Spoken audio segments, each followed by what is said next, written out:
बिस्मिल्लाहिर्रहमानिर्रहीम। मैथ्स जो है ना वो स्टार्ट करते हैं मैथ्स से। मैथ्स में एक बड़े ज़रूरी कंसेप्ट आते हैं फिर आपके जो है ना इसमें डिफरेंट पेपर्स में रेशो और एंड प्रोपोर्शन के। ठीक है, तो रेशो और प्रोपोर्शन को डिस्कस करेंगे। पहले वैसे देखेंगे कि रेशो और प्रोपोर्शन होता क्या है। ठीक है, और उसके बाद में फिर कुछ मुख्तलिफ एग्जांपल्स देखेंगे। टाइम से ज्वाइन किया करें सारे स्टूडेंट्स। अभी अब जो है वो आपका टाइम हो गया, अभी 9:05 होने वाले हैं और अब तक जो है वो सिर्फ 43 स्टूडेंट्स ज्वाइन किए हैं। हालांकि आप लोग जो है वो तकरीबन ऑलमोस्ट 100 के करीब स्टूडेंट्स हैं, 90 100 के करीब।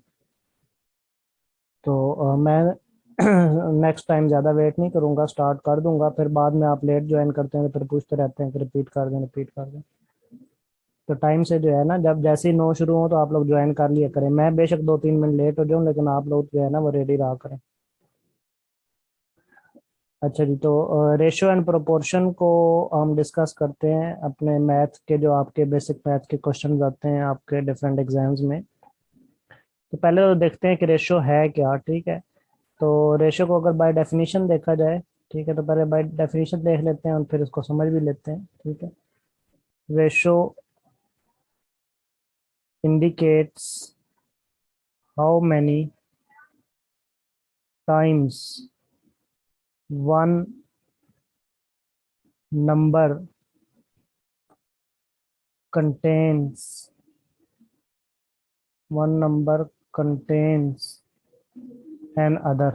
ठीक है, रेशियो आपको क्या बताता है कि जो एक अमाउंट है या एक नंबर है उसमें दूसरे नंबर कितने इंक्लूड है। ठीक है, या जो एक वैल्यू है उसमें दूसरे वैल्यू कितनी ऐड है।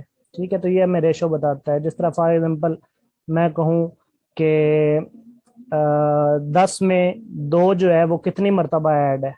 ठीक है, अगर मैं कहूँ कि एक नंबर हमारे पास क्या है, 10। ठीक है, अगर मैं कहूँ कि 10 हमारे पास एक नंबर है और मैं आपसे पूछूं कि 10 में जो है वो 2 कितनी मरतबा ऐड है, तो आप कहेंगे 10 में जो 2 है वो 5 मरतबा ऐड है। ठीक है, 2 is 5 times in 10। ठीक है, 10 में 2 का नंबर 5 मरतबा ऐड है। ठीक है, तो ये क्या रेशो कहलाएगी, 2:10। ठीक है, इसकी रेशो को हम क्या लिखेंगे, 2। रेशो को जो है वो हम इस साइन से जाहिर करते हैं, ये जो साइन मैंने लिखा है 2:10। ठीक है, तो ये 2:10 की रेशो जो है वो इसको हम कहेंगे कि 10 में 2 जो है वो कितनी मरतबा ऐड है, 5 मरतबा। ठीक है, और इसको कम से कम अमाउंट में लिखते हैं। ठीक है, 2:10 को मजीद आप डिवाइड करेंगे तो 1:5 निकल आएगी। ठीक है, तो रेशो जो है ना वो हम हमेशा छोटी से छोटी शक्ल में लिखते हैं। ठीक है, 2 रेशो को मजीद आप डिवाइड करेंगे ना, 2 5s। ठीक है, तो इधर 1 आ जाएगा और उधर जो है वो 5 आ जाएगा। ठीक हो गया, चलें, तो ये इसका बेसिक एक डेफिनेशन थी। अच्छा, इसकी एक और भी आप इजी वे में भी इसको देख सकते हैं। ठीक है, मजीद भी कि एक और भी इसका रेशो का अमल दखल है कि ratio is used to compare. Ratio जो है वो किसके लिए यूज की जाती है, जब हम कंपैरिजन करते हैं टू क्वांटिटीज का, कंपेयर टू क्वांटिटीज।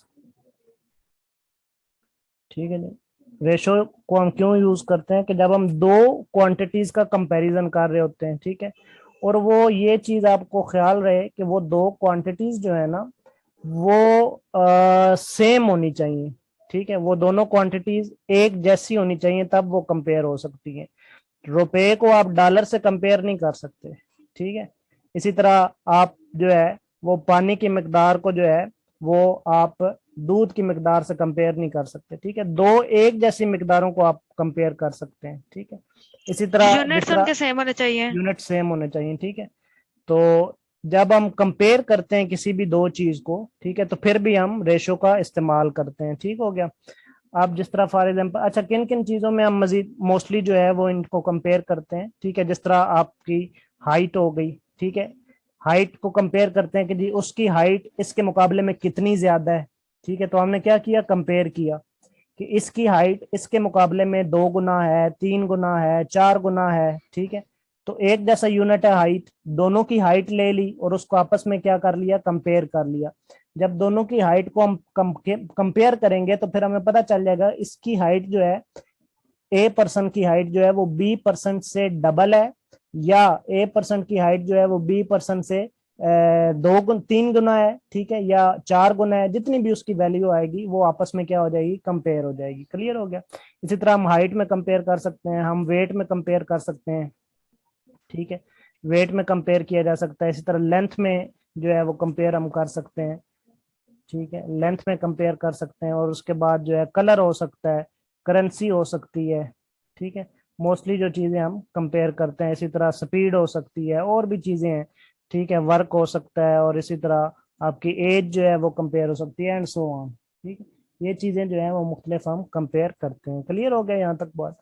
अच्छा जी, उसके बाद फॉर एग्जाम्पल अगर मैं कहूँ कि मेरे पास 10 रुपए हैं और आपके पास, भाई आवाज बंद कर दें,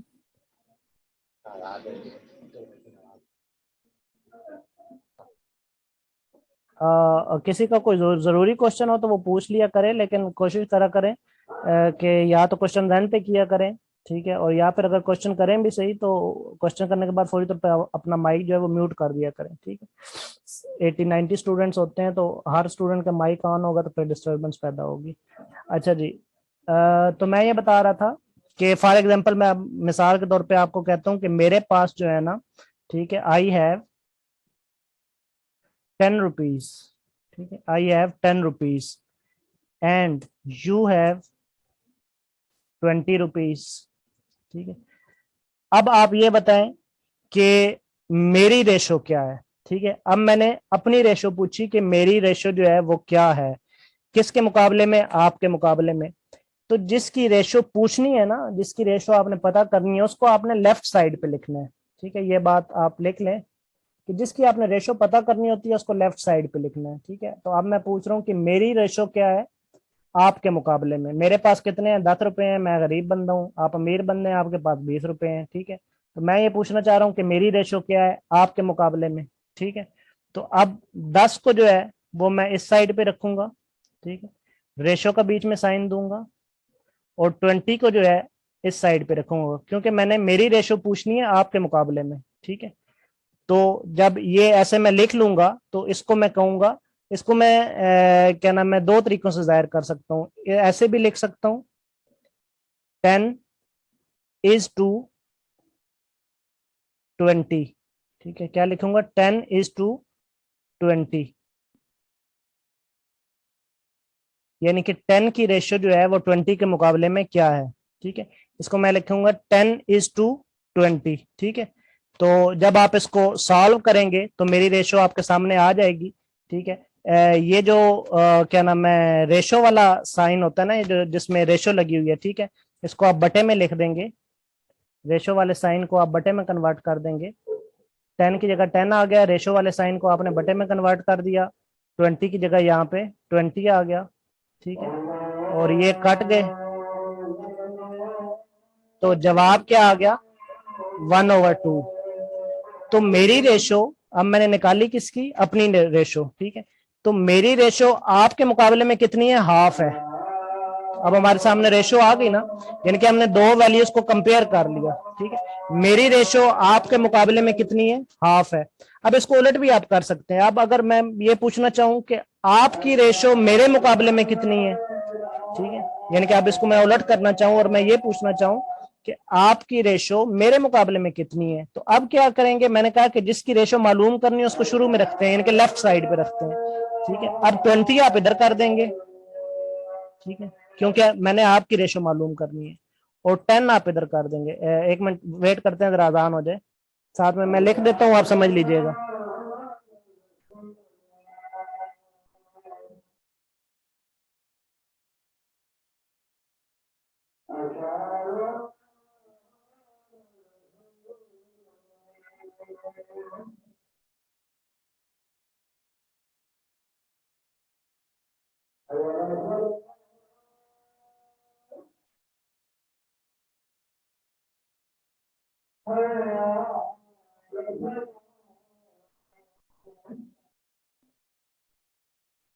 जी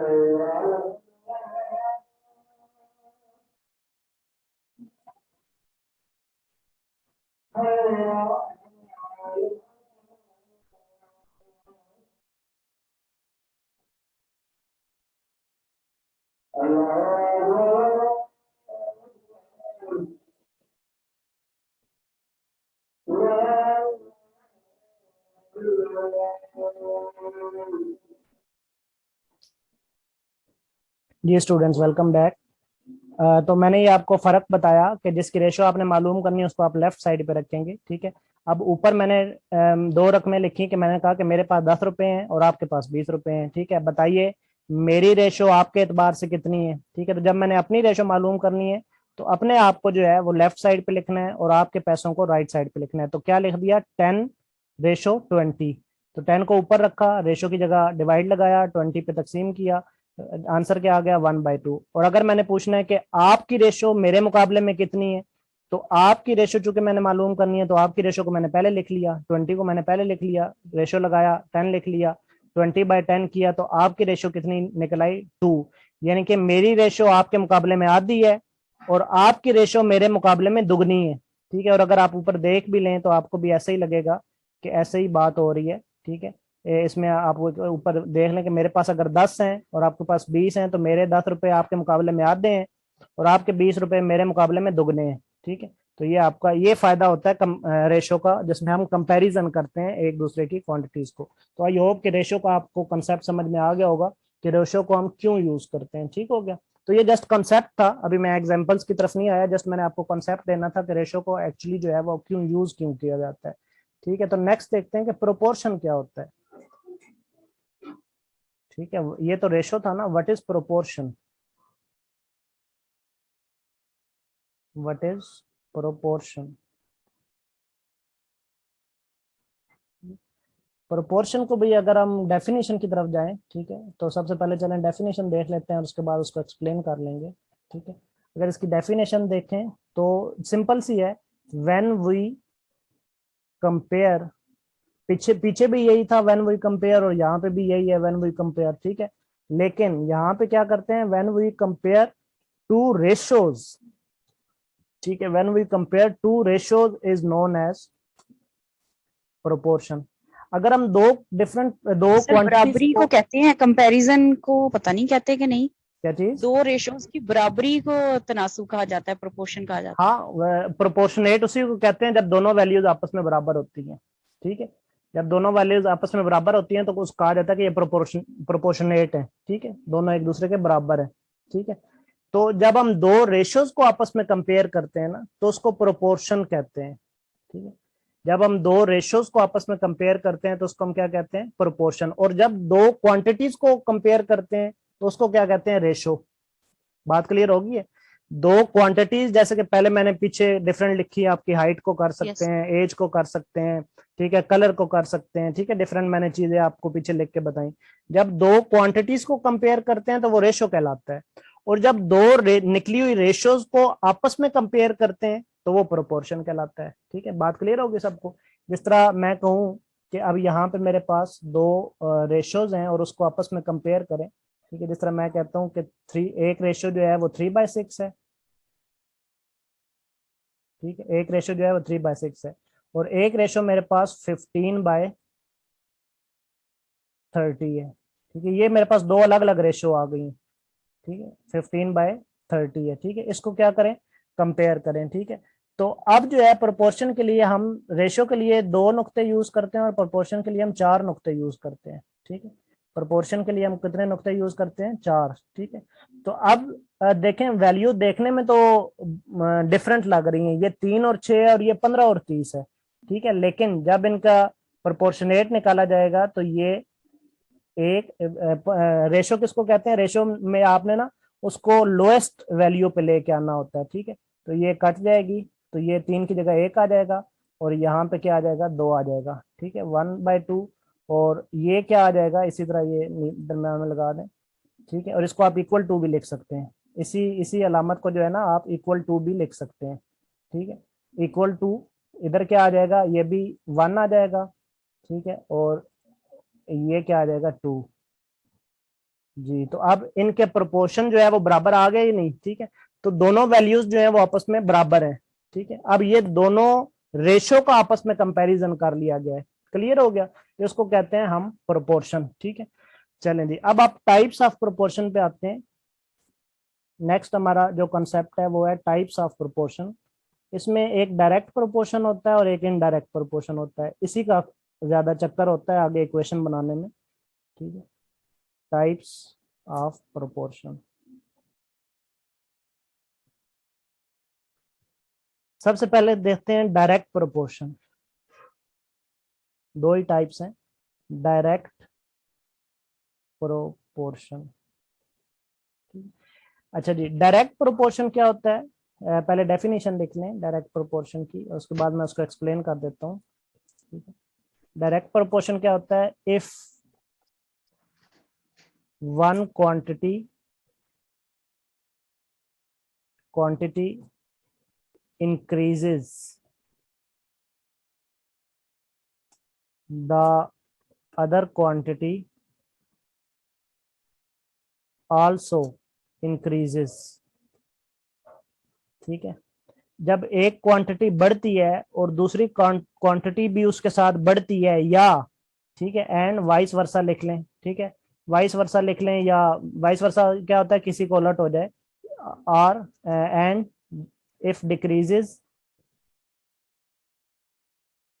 देन अदर आल्सो डिक्रीजेस। यानी कि दोनों सूरतों में, ये नहीं सिर्फ बढ़ने की सूरत में, एक क्वांटिटी बढ़ी दूसरी भी बढ़ गई, ठीक है। एक क्वांटिटी कम हुई दूसरी भी कम होगी। जैसे सिंपल सी मैं मिसाल देता हूँ, गर्मियां आने से, ठीक है, पानी की मिकदार जो है या पानी पीने की मिकदार बढ़ जाती है या कम हो जाती है? बढ़ जाती है, ठीक है। तो ये डायरेक्ट प्रोपोर्शन है, ठीक है, डायरेक्ट है। और इसी तरह अगर मैं कहूँ कि सर्दियां आने से पानी की मिकदार कम हो जाती है, ये भी डायरेक्ट है, ठीक है। एक तरफ चीज मैंने बढ़ा के दिखा दी, एक तरफ जो है वो मैंने चीज कम करके दिखा दी, ठीक है। तो दोनों जो है वो डायरेक्ट है, ठीक है। इसी तरह मैं कहूँ कि क्या नाम है, पैसे आने से, ठीक है, खरीदारी जो है सर सर्दी जी, सर सर्दी आने से, सर्दी बढ़ने से पानी की मिकदार कम होती है। सर्दी बढ़ने से पानी की मिकदार कम हो जाती है, तो ये इनडायरेक्ट हो जाएगा, ठीक है। अगर एक चीज बढ़ रही है और दूसरी कम हो रही है तो फिर वो इनडायरेक्ट हो जाएगा, ठीक हो गया। ये आपने ठीक कहा कि सर्दी आने से या बढ़ने से, अब आने से मतलब बढ़ने से, तो सर्दियों की तरफ अगर देखा जाए तो सर्दी बढ़ने से पानी की मिकदार कम हो जाती है, तो ये क्या हो जाएगा, इनडायरेक्ट हो जाएगा, ठीक है। तो अब आपको क्लियर होगी बात जी स्टूडेंट, क्लियर होगी? आवाज नहीं आ रही। गर्मी बढ़ने से पानी की मिकदार बढ़ती है तो ये डायरेक्ट रिलेशनशिप है, और सर्दी के बढ़ने से पानी की मिकदार कम होती है तो ये इनडायरेक्ट रिलेशनशिप है। सर अगर हमने गर्मी की बात की है ना, तो हम गर्मी की बात करेंगे। गर्मी की बात की है तो किसकी बात करेंगे? सर आपकी आवाज क्लियर नहीं आ रही। आवाज नहीं आ रही आवाज मेरी? आपकी। बेशुमार वो कट होती है। चले एग्जाम्पल मैं लिख देता हूँ, एग्जाम्पल लिख देता हूँ, ठीक है, आपको मजीद क्लियर हो जाएगी। अभी हम डायरेक्ट प्रोपोर्शन पे हैं। डायरेक्ट प्रोपोर्शन को आप यूं ही समझे कि एक चीज बढ़ने से दूसरी भी बढ़े, या एक चीज के कम होने से दूसरी भी कम हो, तो वो डायरेक्ट प्रोपोर्शन कहलाता है। अब मेरी आवाज आ रही है जी? आवाज आ रही है? जी जी सर। चले मैं एक एग्जांपल लिखता हूँ, आपको लिखने से समझ आ जाएगी। इफ 3 एप्पल्स कॉस्ट ₹10, ठीक है। लाइक नंबर ऑफ पर्सन ज्यादा हो जाएंगे तो प्रोडक्ट्स भी ज्यादा हो जाएंगी। जी, अब मेरी आवाज आ रही है? जी सर, अब आ रही है। अच्छा, शायद मैंने दोबारा डिस्कनेक्ट, क्लियर सर। हाँ दोबारा कनेक्ट किया, शायद कोई नेट का इशू था। चलें जी, दोबारा आते हैं। अच्छा जी, बस अब मुझे सुने, आवाज बंद कर दें। तो सबसे पहले हमने डायरेक्ट प्रोपोर्शन देखना है। डायरेक्ट प्रोपोर्शन में क्या है कि एक चीज बढ़ने से दूसरी भी बढ़ती है, या एक चीज के कम होने से दूसरी भी कम होती है, ठीक है। तो उसको हम डायरेक्ट कहते हैं, ठीक है। अब जिस तरह मैं एग्जांपल में लिख रहा हूं तो आपको समझ आ जाएगी इसकी। इफ 3 एप्पल्स कॉस्ट ₹10, ठीक है, व्हाट डू 6 एप्पल्स कॉस्ट, ठीक है। अगर 3 एप्पल्स की कॉस्ट जो है वो 10 रुपए है, ठीक है, तो 6 एप्पल्स की कॉस्ट क्या होगी, ठीक है। तो ये आपका एक इक्वेशन भी है, एक आपका जो है वो क्वेश्चन भी है, ठीक है। तो इसमें अभी मैं बताता हूँ कि चीजें बढ़ रही हैं या कम हो रही हैं, या आपने इसको डायरेक्ट लेना है या इनडायरेक्ट लेना है, वो भी मैं बताता हूँ, ठीक हो गया। सिर्फ सबसे पहले ये देखें कि इसमें पूछी क्या चीज गई है। जी कौन बताएगा इसमें क्या चीज पूछी गई है? Direct proportion sir. वो तो बात की बात है ना, डायरेक्ट है या इनडायरेक्ट, क्या चीज पूछी गई है? लागत पूछी गई है, लागत 6 आमों की पूछी गई लागत। है। ठीक है। 6 Exactly. एप्पल्स की कॉस्ट। कॉस्ट पूछी गई है ना, ठीक है। तो मैंने शुरू में आपको कॉन्सेप्ट क्या समझाया कि जो चीज पूछी जाए वो आपने किस साइड पे रखनी है? Left side. Left side left पे। साइड। लेफ्ट साइड पे। कॉस्ट को हमने इधर रख दिया, ठीक, कॉस्ट को क्या कर दिया, इधर रख दिया, ठीक। अब दूसरी चीज इसमें क्या है, एप्पल्स हैं, एप्पल्स को हमने इधर रख दिया। ये बात क्लियर होगी, एप्पल्स को हमने इधर रख दिया, ठीक है, एप्पल्स जो हैं वो इधर आ गए। अब आप इसको तरतीब से कर लें, यहाँ पे 3 एप्पल हैं, तो यहाँ पे 3 एप्पल के नीचे 3 लिख दें, ठीक है।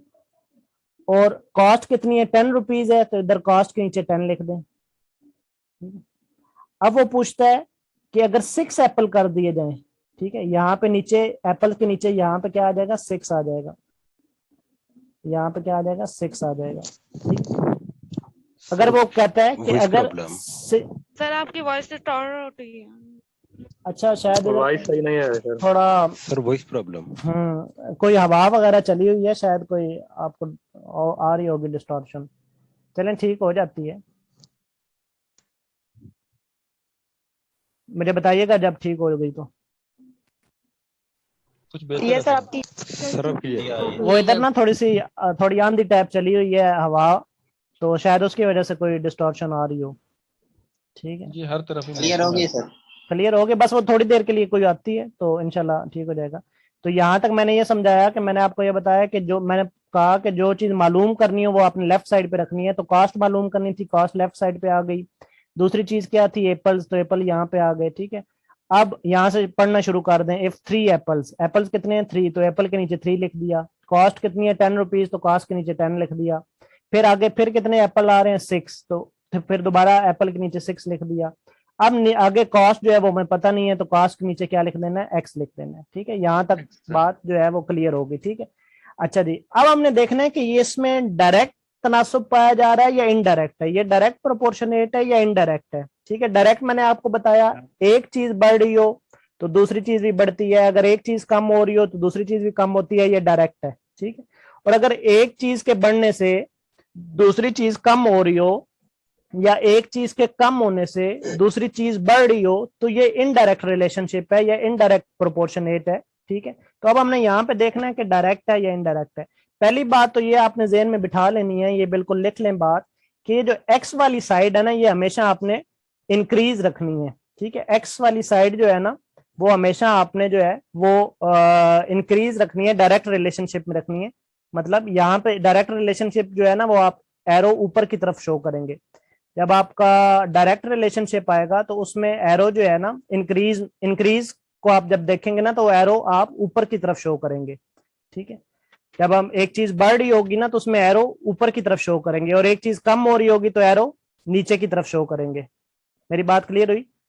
तो ये वाला जो एक्स वाली साइड है ना, इसको हमेशा आपने इंक्रीज की शक्ल में रखना है, ठीक है। एक्स वाली साइड हमेशा आपने इंक्रीज फॉर्म में रखनी है, यानी कि एरो जो है वो नीचे से आपने ऊपर ही शो करना है, ठीक है।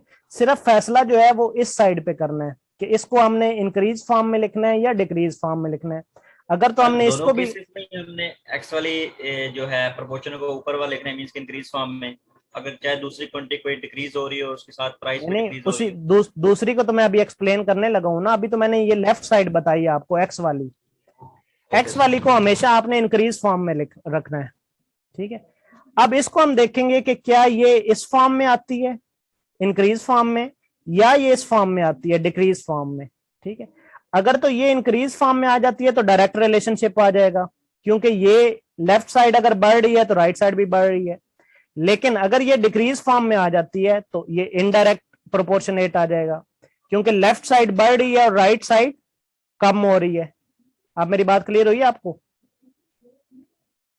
यस सर अल्हम्दुलिल्लाह। ठीक है, क्लियर होगी। अच्छा Yes, अब sir. अब हम ये फैसला करते हैं कि ये बढ़ रही है, ये कम हो रही है। अब आप इसको थोड़ा सा कॉमन सेंस के साथ आपने देखना है कि अगर 3 एप्पल जो हैं वो 10 रुपए में आएंगे, ठीक है, तो क्या अगर एप्पल्स की तादाद बढ़ा दी जाए, 6 एप्पल्स कर दिए जाएं, तो वो फिर कम पैसों में आएंगे या ज्यादा पैसों में आएंगे? ज्यादा हो पैसा सकता है इसका मतलब है इसका मतलब है इधर से भी जो है वो चीज बढ़ रही है। एक चीज के बढ़ने से दूसरी चीज भी क्या हो रही है, बढ़ रही है। समझ आ गई आपको? एक चीज के इनके जी, कॉस्ट सर। के बढ़ने से, एप्पल्स के बढ़ने से आपकी कॉस्ट जो है वो इंक्रीज हो रही है। ठीक है, तो अब देखें दोनों एरो जो है वो चूंकि अपवर्ड हैं, तो ये हमें क्या जाहिर कर रहे हैं कि देयर इज डायरेक्ट रिलेशनशिप। ठीक है, या डायरेक्ट प्रोपोर्शनेट है ये। ठीक है, ये कौन सा प्रोपोर्शनेट आ गया? डायरेक्ट। एक चीज के बढ़ने से दूसरी चीज भी बढ़ रही है। और अब इस इक्वेशन को आपने सॉल्व करना है तो इसकी इजीली सॉल्व कर लें। ये सॉल्व कैसे होगी? ठीक है, ये जो x है ना, ये हमने यूं एरो बनाया है ना। ठीक है, तो एरो का मतलब ये है कि चीज जो है ना वो नीचे से ऊपर जा रही है, यानी कि ये स्टार्ट कहां से हो रहा है? एरो का मतलब क्या होता है? स्टार्ट चीज कहां से हो रही है? यहां से। ठीक है, एक्स से सर। एक्स से।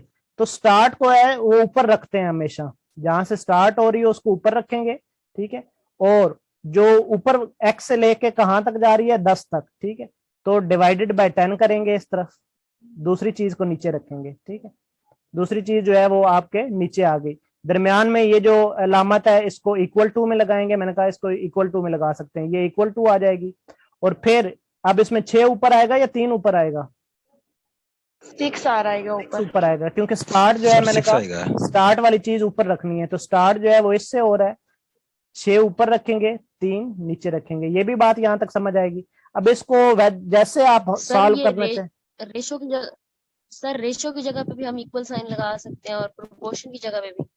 हाँ जी, ये इक्वल साइन में तब्दील होगा। ये जो है ये आपका इक्वल साइन में तब्दील होगा। ठीक है, ये असल में यहाँ पर प्रोपोर्शन ही लगा हुआ है। ठीक है, ये जो प्रोपोर्शन है ना, यही यहाँ पे नीचे जो है ना इक्वल बन के आया है। क्लियर हुआ? तो यहाँ पे अच्छा, इसके ना 2-3 तरीके हैं जिस तरीके से आपको इस इक्वेशन को हल करना चाहिए। अब जी आपको सर। समझ आ जानी चाहिए। एक इस इक्वेशन को यूं भी हल कर सकते हैं कि इधर 10 इधर भी मल्टीप्लाई कर दें और इधर भी। और आसान तरीका पता है क्या होता है? इसको क्रॉस मल्टीप्लीकेशन कर देते हैं। ठीक है, क्रॉस मल्टीप्लाई कर देते हैं। क्रॉस मल्टीप्लाई आप लोगों को उम्मीद आता होगा। ठीक है, जब भी दरम्यान में बराबर का निशान आ जाए तो वो क्रॉस मल्टीप्लाई भी हो जाता है। यानी कि पहले जो है वो इधर वाली साइड लिखेंगे आप, क्या आ जाएगा? 3x। पहले क्या आ जाएगा आपका? 3x। ठीक है, ये वाली साइड पहले आ गई 3x। उसके बाद 3x के बाद जो है वो यहाँ पे आपका दरमियान में इसी तरह बराबर का निशान आ जाएगा जहां पे बराबर था। और 6 मल्टीप्लाई बाय 10 होगा तो कितना आ जाएगा? 60। यानी कि ये वाली चीजें आपस में मल्टीप्लाई हो जाएंगी। ठीक है, और ये वाली चीजें आपस में मल्टीप्लाई हो जाएंगी। ठीक है, तो इधर ये वाली चीज को पहले लिखेंगे 3x इज इक्वल टू, फिर ये वाली चीज लिखेंगे तो ये 60 आ जाएगा। अब इसको इजीली आप डिवाइड कर दें। ठीक है, इधर भी 3 से डिवाइड हो जाएगा, इधर भी 3 से डिवाइड हो जाएगा। सर ये 5/3 आ जाएगा, x इक्वल टू 5/3। ठीक हो गया, x इज इक्वल टू 5/3 कैसे आ जाएगा? हमारे पास x की वैल्यू क्या आ गई? 20। तो अब आएगी सर। अब आपको पता लगा कि डायरेक्ट प्रोपोर्शनेट को हम कैसे निकालते हैं। जी स्टूडेंट्स, क्लियर हो गया कि डायरेक्ट को कैसे निकाला जाता है? अब हम एक एग्जांपल देख लेते हैं इनडायरेक्ट की। ठीक है, इसी तरह अब हम एक एग्जांपल देख लेते हैं इनडायरेक्ट की। तो ये चीजें साथ साथ आपने बड़े गौर से समझते आना है। ठीक है, अब हम नेक्स्ट एग्जांपल जो देख लेते हैं वो इनडायरेक्ट। इनडायरेक्ट क्या होता है? एक चीज के बढ़ने से दूसरी चीज कम हो जाए, या एक चीज के कम होने से दूसरी चीज बढ़ जाए। ठीक है, तो उसको हम इनडायरेक्ट रिलेशनशिप कहते हैं या इनडायरेक्ट प्रोपोर्शनेट कहते हैं। ठीक है, तो अब आते हैं इनडायरेक्ट की तरफ। इनडायरेक्ट ये दूसरी टाइप है, प्रोपोर्शनेट या प्रोपोर्शन। Indirect proportion. इनडायरेक्ट में इसकी चलें इसकी एक एग्जांपल लिख लेते हैं, उससे मजीद आपको क्लियर हो जाएगा। डेफिनेशन जो है वो आप खुद ही लिख लीजिएगा। इफ वन क्वांटिटी इंक्रीजेज, यानी कि जो पीछे वाला आपने लिखा ना उसको उलट करके लिख देना है। If one quantity increases the other quantity decreases. ठीक है, and if the one quantity decreases the other quantity increases. ठीक है, तो ये इसकी डेफिनेशन बन जाएगी। अब मैं एग्जांपल लिखने लगा हूं। If 16 men can build a house in 20 days, ये अक्सर आपको इसी तरह के क्वेश्चन आए होते हैं फिर पेपर में, इन 20 days। ठीक है, इन 20 days। ठीक है, फिर how many days 8 men built it।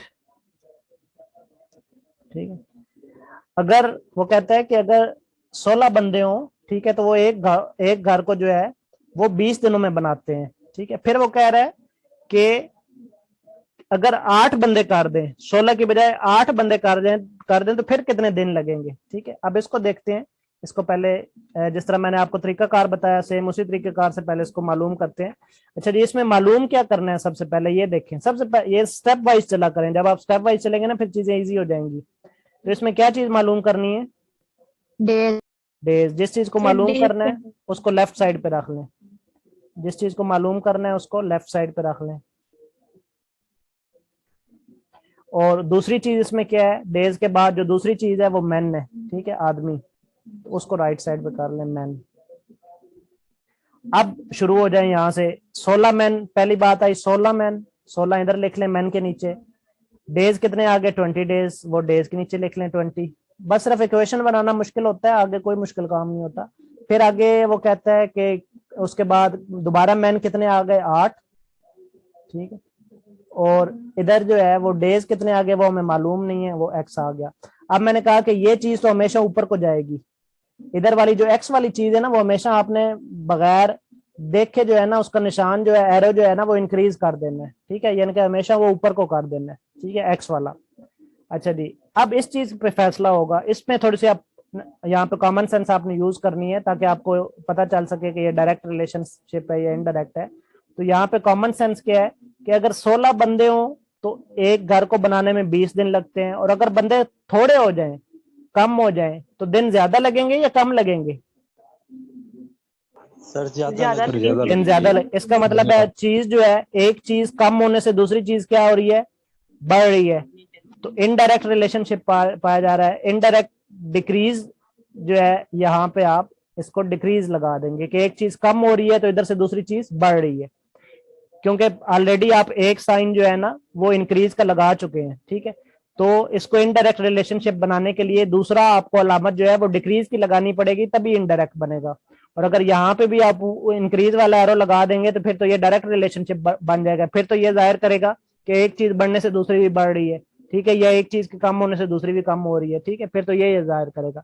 लेकिन हमें क्या जाहिर करवाना है कि एक चीज के कम होने से दूसरी चीज बढ़ रही है, या फिर दूसरी चीज के बढ़ने से एक चीज कम हो रही है। तो हमने चूंकि इनडायरेक्ट जाहिर करवाना है तो दूसरे वाला निशान जो है वो हमें लाजमी तौर पे डाउनवर्ड की तरफ लगाना होगा। क्लियर हो गया?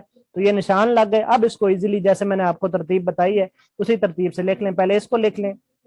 सबसे पहले ऊपर एक्स आएगा, क्योंकि ये ओरिजिन क्या है, एक्स है, तो एक्स से 20 की तरफ जा रहा है तो 20 नीचे आ जाएगा। ठीक है, दरमियान में लगा बराबर। अब यहाँ पे बताएं 16 पहले आएगा या 8 पहले आएगा? ऊपर जो है वो 16 16, क्योंकि आपको मैंने कुलिया बताया कि आपने ओरिजिन देखना है। ठीक है, तीर का ओरिजिन देखना है। ओरिजिन ये है और उसके जो खत्म हो रहा है जो वो यहाँ पे हो रहा है। ठीक है, तो जहां से ओरिजिन है वो ऊपर लिखना है आपने। ठीक है, पीछे वाली एग्जांपल में हमने नीचे वाला ऊपर लिखा था और ऊपर वाला नीचे लिखा था। ठीक है, इसलिए कंफ्यूज नहीं होना। जस्ट आपने ओरिजिन देखना है, जो भी ओरिजिन है वो आपने ऊपर रखना है। ये डिफरेंट किस्म के ट्रिक्स होते हैं याद रखने के लिए, अदरवाइज अगर हम वैसे याद रखें ना तो चीजें भूल जाती हैं।